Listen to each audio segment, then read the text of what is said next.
नई कौमी असम्बली उसका पहला इजलास, उसकी तैयारियां मुकम्मल कर ली गई हैं। कल 10 बजे नवमुंतखब अरकान कौमी असम्बली हलफ उठाएंगे। 2 मार्च को खुफिया राय शुमारी के जरिए ऐवान के नए स्पीकर और डिप्टी स्पीकर का इंतखाब होगा और 4 मार्च को वजीर आजम का इंतखाब किया जाएगा।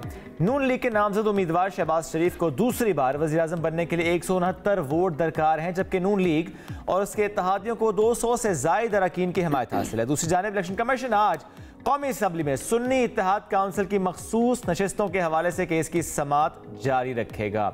ज़रा कल भी ये समाअत हुई थी और आज भी ये समाअत होनी है कि आज फैसला आ जाएगा, इसका इम्कान तो बहरहाल जाहिर किया जा रहा है, बट लेट्स सी क्या होता है।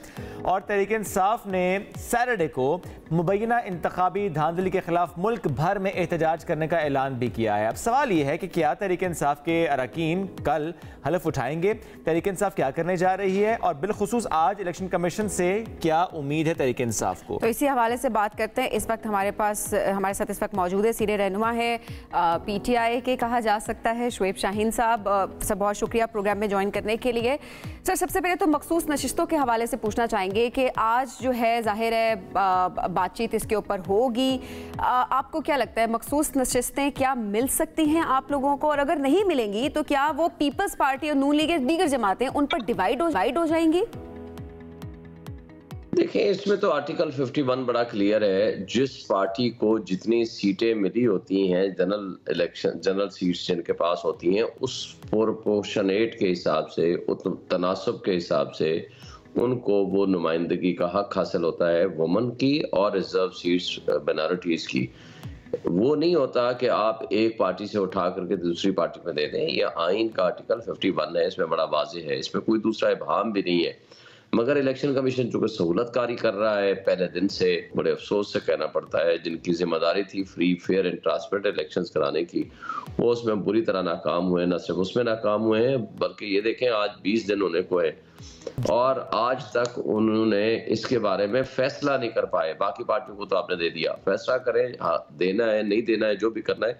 किसी और पार्टी का उसमें शेयर हो ही नहीं सकता, अनरिप्रेजेंटेड भी नहीं रख सकते। अगर आप ये बात कह रहे हैं कि कोई और पार्टी उसमें शेयर ले नहीं सकती, सर आप आर्टिकल 51 का चूंकि हवाला दे रहे हैं, तो जो बाकी जमातों के वकला इस वक्त वहां पर हैं और वो जो ये राय रखते हैं कि वो जो नशिस्तें हैं वो उनको मिल जाएं, अब ऐसे में वो किस आइन का, किस आर्टिकल का हवाला दे रहे हैं, उनके पास क्या इसके हवाले से सब्सटेंस है?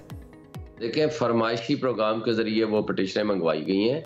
अगर उनको कोई ऐसा शौक था कि जब उनको सीटें मिल रही थी या मिलनी थी या उससे पहले वो पिटीशन लेकर आए, उन्होंने आज तक नहीं कहा, बल्कि वो खुद टीवी पे बैठ के, प्रोग्राम में बैठ के कहते रहे कि ये हर पार्टी का हक है और उनको हमें भी मिलना चाहिए। लेकिन आज जो फरमाइशी पिटीशनें मंगवाई गई हैं, वो उसके पीछे भी एक रीजन है और साजिश है, और उनको इस बात का एहसास और पता है कि कोई ना कोर्ट दे सकती है ना इलेक्शन कमीशन को दे सकता है। अच्छा, कर रहे हैं। कौमी असेंबली का इजलास जो बुलाया गया है उसके हवाले से आपका कमेंट में जरूर लेना चाहूंगी कि सदर साहब ने जाहिर है असेंबली वापस भिजवा दी थी, इजलास बुलाने से इनकार कर दिया, लेकिन उसके बावजूद जाहिर है 21 दिन के अंदर बुलाना होता है इजलास, तो कल इजलास होगा। और बिलावल भुट्टो इस हवाले से ये कहते हैं कि सदर मुमलिकत पर 2 मुकदमात हो सकते हैं, एक असेंबली तोड़ने का, दूसरा इजलास ना बुलाने का। आप क्या कहेंगे इस बारे में? एक पार्टी के आपका राइट है, 26-27 सीटें मिलनी हैं और उनको आपने अभी तक फैसला नहीं दिया और उनको फैसले के बगैर असेंबली मुकम्मल नहीं हुई, असेंबली की तकमील नहीं हुई, तो आप कैसे कर सकते हैं कैसा इजलास? और इस इजलास की कोई लीगल वैलिडिटी एंड वैल्यू क्या है? तो अगर फिर भी इजलास भी होता है, इलेक्शन कमीशन से वो फैसला नहीं आता जिसकी आप तवक्को कर रहे हैं, नशिस्तें आपको नहीं मिलती, तो क्या करेगी पीटीआई? पीटीआई अपना लाहेमल बनाएगी। हम आज बैठ के इसको फाइनलाइज करेंगे। पीटीआई का अपना जो भी लाहेमल होगा वो हम आपसे भी शेयर करेंगे, मगर हम तवक्को रखते हैं कि हमें ये सीटें मिलनी चाहिए और इजलास प्रेसिडेंट ऑफ पाकिस्तान को बुलाना चाहिए या अनकॉन्स्टिट्यूशनल इजलास होगा जो अगर इस तरह बैठेंगे। लाहेमल तो और बात है, ऑप्शंस क्या है मैं उस पर जरूर राय चाहूंगा। इलेक्शन कमीशन से अगर आपकी मर्जी का फैसला नहीं आता तो फिर क्या करेंगे? देखें, अव्वल तो हमें उम्मीद है कि मिल जाएंगी सीटें, और अगर हमें नहीं मिलेंगी तो नेचुरली हम कोर्ट का रास्ता ही है, कोर्ट का रास्ता ही है। डंडे के जोर पे तो नहीं लेंगे ना, हम प्रोटेस्ट भी करेंगे। और ऐसे में सैटरडे को जो आपने प्रोटेस्ट की कॉल दी है, जी, हम इंशाल्लाह प्रोटेस्ट निकलेंगे, पूरे पाकिस्तान में हम लोग निकलेंगे। हम अपने राइट्स के लिए, प्रोटेस्ट फंडामेंटल राइट है हमारा, इंशाल्लाह ताला हम उसका रास्ता बिल्कुल अडॉप्ट किया है और वो भी करेंगे। और लीगल जो तरीक़ाकार है उसको भी हम अवेल करेंगे।